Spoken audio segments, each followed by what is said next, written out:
Le monde de Roger Drolet. De retour à Roger Drolet. Voilà, nous sommes de retour, mesdames et messieurs, pour continuer avec les appels téléphoniques. Nous allons parler avec André cette fois. Oui, bonsoir André. Bonsoir, M. Drolet. Bonsoir, Si vous monsieur. m'avez fait rire tantôt avec la messe de 22 heures à l'église Notre-Dame par Monseigneur Turcotte avec des pointes de pizza à la sortie puis le feu d'artifice. Oui, toutes les affaires québécois. J'étais en train de boire mon lait et je me suis étouffé. Non, mais, écoutez, là, les Ça feux marche, d'artifice, ça n'a pas de bon sens, mais ça de même au Québec. Oui. Est-ce que vous savez qu'il y a des gens qui s'en moquent le gros Chesterfield sur la tête? Mais puis, passé un, j'en suis pas revenu. Il y avait un gros C'est parce Chesterfield sur la tête, ça allait au feu d'artifice. C'est ça, c'est parce que vous avez insisté pour dire que c'était pas un fauteuil, c'était bien un Chesterfield. Oui, un Chesterfield, pas un fauteuil. Non, j'ai bien ri. Mais vous savez qu'à bien y penser, à un moment donné, probablement que Monseigneur Turcotte pourrait penser à ça, faire une messe à 22 heures, Ouais. un bon samedi soir. Ouais. Puis je pense qu'il remplirait l'église. C'est dire là, que les gens, ensuite, ils descendent sur le bord de l'eau. Il faut qu'ils disent qu'il va y avoir de la pizza, pas d'autre chose. Oui, mais ça peut être de la poutine aussi. Non, ah oui, poutine Ah, aussi. la poutine. Mais c'est mieux la pizza. OK, d'accord. On Parce- va rester avec le menu de la pizza. Parce que les vieux et les vieilles aussi aiment ça. Tout le monde aime ça. Est-ce que la liqueur serait fournie? Pardon? Est-ce que la liqueur serait Le fournie? Pepsi. Pardon? Du Pepsi. Pepsi. Oui. Non, c'était très drôle. C'est parce que je veux vous parler Du Pepsi en couleur, là. Vous savez qu'il y a la nouvelle couleur, là? aux cerises. Oui, oui. Écoutez, vous parliez des religieuses. Oui. Moi, je suis bénévole à l'accueil Bonneau le lundi et le samedi, et puis je suis entouré de religieuses, que ce soit sœur Margot La Liberté, en fin de compte, sœur Nicole Fournier, la directrice, sœur Monique. Ce sont des personnes qui se dévouent Ah oui. totalement pour les gens qui sont dans le besoin. Ouais. Et moi, là, comme je leur dis, là, j'ai dit, moi, là, faites-moi n'importe quoi, même la pire gaffe, là, je vous haïrai jamais, moi, toujours vous aimer, je suis un inconditionnel des religieuses. Oui. Parce que Moi aussi. vous parliez de sœur Annette Bellavance tantôt. Oui. Je crois que plusieurs fois, M. Gilles Proulx en parlait à son émission, puis il y avait Oui. une admiration sans borne pour ça. Ça, c'est des religieuses là, qui ont œuvré, que ce soit en Afrique ou en fin de compte en Tunisie. Ça a œuvré de tout partout à travers le monde. Ils ont donné leur vie. Et il y a des gens qui osent les ridiculiser ou en fait là, les placer de côté. Je peux vous dire une chose, moi je peux vous témoigner, ça fait 6 ans que je travaille là, j'en ai encore pour plusieurs années encore. Puis croyez-moi que ce sont des gens extrêmement dévoués, Mais des c'est- gens moi, ce dans qui me la fait- droiture, Ouais. et puis... Moi, ce qui me fait de la peine, c'est qu'il n'y en aura plus si ça achève. Une ouais, question. ben, c'est ça. Ça sera pas long parce que ça va tout fermer, ça. Ouais. Partout. Même les églises, partout. Il n'y aura pas de relève de prêtre, rien. C'est fini. Ouais, C'est fini, ça. c'est fini. Heureusement qu'on en a encore de très bons prêtres. Oh, oui, mais c'est fini. Je veux dire, il y en a, mais c'est une question de temps. Je veux Ah, dire. évidemment, c'est sûr. Il va falloir penser à une forme de relève. Non, il n'y aura pas de relève. Ça va être remplacé par d'autres religions. Parce que, n'oubliez pas qu'il y a, même les Québécois, il n'y en aura plus non plus. Comme il ne se fait pas d'enfants, Ouais. alors il va disparaître sans tambour. Il va en rester quelques-uns, là, mais ça ne paraîtra pas. Puis il va disparaître sans tambour ni trompette. Ça va être remplacé parce que, regardez les immigrants qui viennent ici, des fonds des enfants, c'est incroyable. Oui. Alors, ça va tout se multiplier tantôt, ça, là. C'est ça la démographie. Oui. Alors, vous allez vous ramasser que toute une population de Chinois, de Vietnamiens, des Italiens, on en a beaucoup déjà. Alors, toute la Société des Nations. Il va y avoir de nouvelles églises, mais ça va être des églises de tous les pays, finalement, qui vont venir s'installer. Il va y avoir des mosquées, il va y avoir Oui, oui. quoi. Et puis... Ah, vous allez voir qu'il y en a qui vont s'ennuyer des sœurs. Hein. Oui, ben c'est vrai. Ben, quoi qu'ils n'auront pas connu. Mais vous savez que c'est arrivé, ça, au 5e siècle, hein, Oui, dans le pays de Saint-Augustin. oui. Ah oui, Saint-Augustin, là, c'était tout catholique, ça, ce pays-là. Puis il n'y en reste plus maintenant. Mais vous pensez pas que ça pourrait pas être un mouvement de l'horloge? Vous savez, à un moment donné, c'est complètement à droite, puis ensuite ça revient à gauche. Ça pourrait revenir dans 20 ans, 30 ans. Peut-être que les gens, tout le monde... Oui, mais la gauche est trop forte. Oui. Ah oui.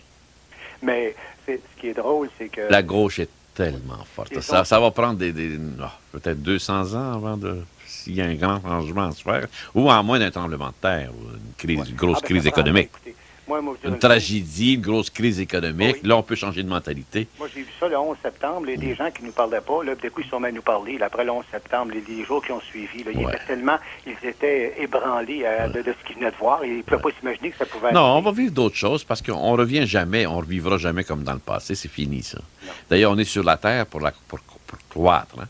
Oui. On peut pas... Ah oui, ça fait partie de la loi cosmique, ça, le changement.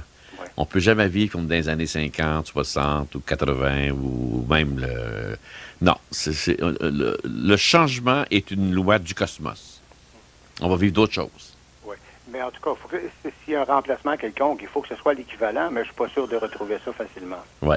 Moi, il y a une chose aussi que je peux vous dire. Mais la souffrance aussi, des fois, apporte des gros changements. Oui, c'est vrai. Mais comme mercredi, je ne le dirai pas trop fort, évidemment, mais mercredi, je vais aller voir mon chum, le père Langlois, à Saint-Benoît-du-Lac. Lui, ça fait juste 53 ans qu'il est prêt. Puis cet homme-là, il resplendit de bonheur. Le père qui est à l'entrée, ça fait 35 ans qu'il est à la porte, il appelle ça la porterie. Oui, la porterie, il est portier. Ouais, c'est ça. Et puis, il nous reçoit avec le grand sourire. Ce sont des gens qui n'ont pas de problème. Ce sont des gens qui ont la paix intérieure. Alors, ce sont des exemples à suivre. Alors, quand on voit ces gens-là, et on s'aperçoit que le bonheur, ça doit être ça, finalement. Là. Il n'y a rien de compliqué. La petite affaire à tous les jours, puis ils n'en demandent pas plus. Ils ont la santé, puis sont bien entourés, puis ils n'en demandent pas plus à la vie. Alors, c'est parce que d'abord, ils ont la véritable raison puis la véritable sagesse. D'abord, ils sont capables de se modérer, ce que le monde moderne est incapable de faire. C'est toujours la modération dans tout. Oui. Vous avez remarqué ça? Oui. Que ce soit dans le boire, dans le manger, dans tout. C'est toujours un petit peu de tout. Modération, le travail, ils font pas d'abus.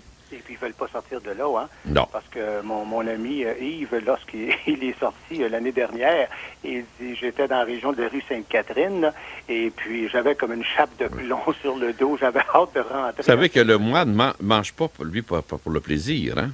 Il mange pour la nécessité. OK. Il ne doit pas flatter le palais. Oui, ça fait partie de la règle de Saint-Benoît. Oui.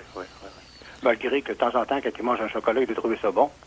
Oui, mais c'est sûr. C'est parce que ils recherchent la perfection, mais la perfection n'existe pas. Oui. Mais le but premier de manger, c'est la nécessité, non pas le plaisir. Oui, c'est ça. Et puis la chasteté aussi.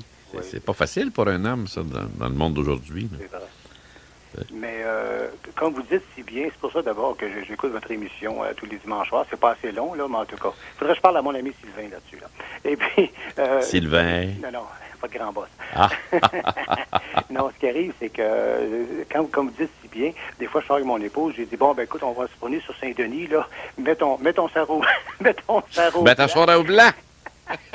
Il faut dire comme mon ami au Cédrolette, il dit mets ton sarrau blanc parce que le monde est malade. Ouais. Là, c'est pas ça. Tu arrives sur un coin de rue, puis parce que t'es resté une demi-seconde de trop sur le feu vert, il vient de changer au feu vert, le gars en arrière, il veut te tuer. Là, il est là, puis il te montre le point, il passe, puis il te fait des fingers. C'est drôle que vous dites ça parce que hier, je suis allé saluer un de mes amis qui a un gros magasin. Il est dans le domaine de la tuile, de tapis, ces choses-là. Et puis, il y avait un client, n'est-ce pas, puis c'était un petit peu de sa faute. Il dit, j'ai pas été capable de livrer à temps. Il dit, il m'a fait une crise au téléphone, ça n'a pas de bon sens. Puis là, il dit, je me suis choqué. Il dit, tu m'as pas écouté, de comment ça? T'as pas mis ton sarrau blanc. Ben, c'est bien trop blanc, je l'ai oublié, je vais le mettre tout de suite. Il a mis son sarrau blanc, il l'a appelé, il dit, écoutez, c'est mes vacances, je vais faire le travail, je vais vous donner un petit montant d'argent. Hey, un peu plus, il dit, il m'embrassait. Là, il l'a traité comme un patient et non pas comme un client. J'ai dit, chaque client qui rentre chez toi, dis-toi toujours, c'est des patients. Arrête de dire des clients. Bon, allez voir mes patients, comment est-ce qu'ils vont. Ben, allez les servir. Ouais. Il dit, quand je fais ça, là, ça va assez bien. Là. C'est pas possible. C'est vrai. C'est vrai. Moi, justement, c'est celui-là qui m'a fait des disparages comme ça. Ben oui. J'ai dit à mon épouse, j'ai dit, regarde non. Va pas répondre, puis là, moi, je peux barrer la porte, toutes les 4 portes de mon côté. Alors, doucement, puis j'ai dit, on regarde en avant. C'est ça. Puis là, et puis, pas plus, parce que le gars, lui, il peut arriver, il peut te couper, puis il peut sortir un bâton de baseball. Oui, absolument. C'est fou, raide. Alors, c'est ça. On vit dans un monde, écoutez, ils ne sont pas tous fous, évidemment, là. On fait la part des choses. Mais dans votre émission, c'est ce que vous dites, là. C'est ça qui me fascine jusqu'à un certain point. C'est que c'est vrai. Vous lâchez ça. Tu sais, quand vous avez parlé tantôt de la pizza à sortir de l'église Notre-Dame à 10 h le samedi soir, puis maudit, je suis en train de boire un verre de lait, puis je me suis étouffé. J'ai dit, ça se peut-tu? Puis le plus drôle, là, c'est que vous savez que ça pourrait arriver, hein? Certainement. Ça pourrait arriver. Vous avez vu se dire, la messe, là, si on remplit ça, on va faire il va y avoir un beau feu d'artifice, ça va être bon. Et puis, je crois que les gens embarqueraient, puis ils reviendraient. Bravo, merci. Passez une belle semaine. Au revoir. Au revoir.